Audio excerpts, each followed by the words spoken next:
ജില്ലയിൽ ഇന്നും നാളെയും ഓറഞ്ച് അലർട്ട്. ഇന്ന് പുലർച്ചെ ജില്ലയുടെ പല പ്രദേശങ്ങളിലും അതിശക്തമായ മഴ പെയ്തിരുന്നു.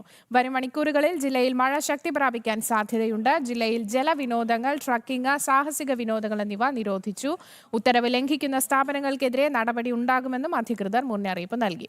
വൈകിട്ട് 7 മണി മുതൽ രാവിലെ 6 മണി വരെ മലയോര മേഖലയിൽ യാത്രാ നിരോധനവും ഏർപ്പെടുത്തിയിട്ടുണ്ട്. സുബിൻ തോമസ് ആണ് വിവരങ്ങൾ നൽകുവാനായി ചേരുന്നത്.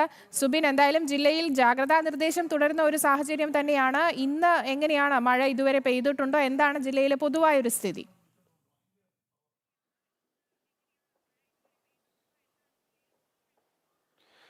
ജില്ലയിൽ ഇപ്പോഴും പല മേഖലകളിലും ശക്തമായ മഴ തുടരുകയാണ്. ഇന്നലെ പുലർച്ചെ മുതലാണ് ജില്ലയിൽ വീണ്ടും മഴ ആരംഭിച്ചത്. അത് തുടർന്ന് തന്നെ പോരുന്നു. മൂന്നാർ, വാഗമൺ ഉൾപ്പെടെയുള്ള മേഖലകളിലാണ് നിലവിലിപ്പോൾ മഴ അതിശക്തമായി തന്നെ പെയ്തുകൊണ്ടിരിക്കുന്നത്. കടുത്ത ജാഗ്രതാ നിർദ്ദേശമാണ് എന്തായാലും ഇടുക്കി ജില്ലയിൽ പുറപ്പെടുവിച്ചിട്ടുള്ളത്.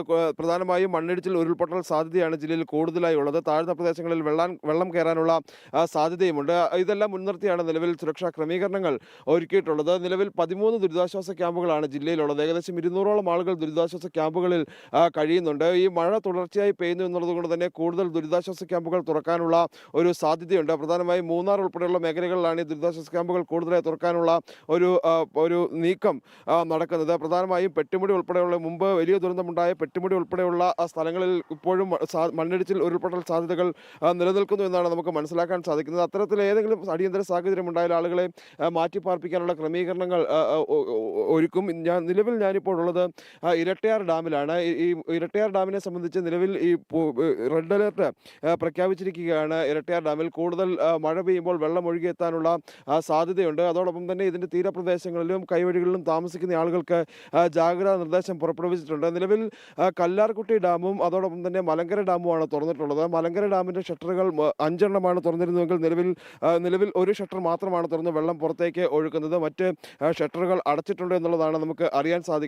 അതോടൊപ്പം തന്നെ കല്ലാർകുട്ടി ഡാമിൻ്റെ 3 ഷട്ടറുകൾ തുറന്നും വെള്ളം പുറത്തേക്ക് ഒഴുക്കുന്നുണ്ട്. പ്രധാനപ്പെട്ട ഡാമുകളായ ഇടുക്കി ഡാം, മുല്ലപ്പെരിയാർ ഡാം എന്നിവിടങ്ങളിൽ വെള്ളം ആശങ്കാജനകമായ രീതിയിലേക്ക് എത്തിയിട്ടില്ല. നിലവിൽ അവിടെ ആശങ്കപ്പെടേണ്ട സാഹചര്യമില്ല എന്നുള്ളതാണ് നമുക്ക് അറിയാൻ കഴിയുന്നത്, അല്ലെങ്കിൽ ജില്ലാ ഭരണകൂടം വ്യക്തമാക്കുന്നത്. അതേസമയം മണ്ണിടിച്ചിൽ, ഉരുൾപൊട്ടൽ സാധ്യത നിലനിൽക്കുന്ന മേഖലകളിൽ കടുത്ത ജാഗ്രത തുടരുകയുമാണ്. എന്തായാലും നിയന്ത്രണങ്ങളും കർശനമായി പാലിക്കണമെന്നുള്ളതാണ് ജില്ലാ ഭരണകൂടം വ്യക്തമാക്കിയിട്ടുള്ളത്.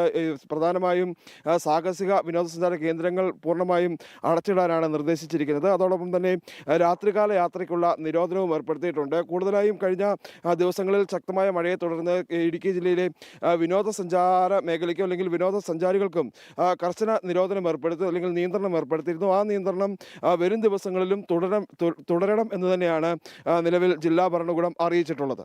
ശരി, വ്യക്തമാണ്. സുബിനാണ് ഇടുക്കിയിൽ നിന്നും വിവരങ്ങൾ നൽകിയത്.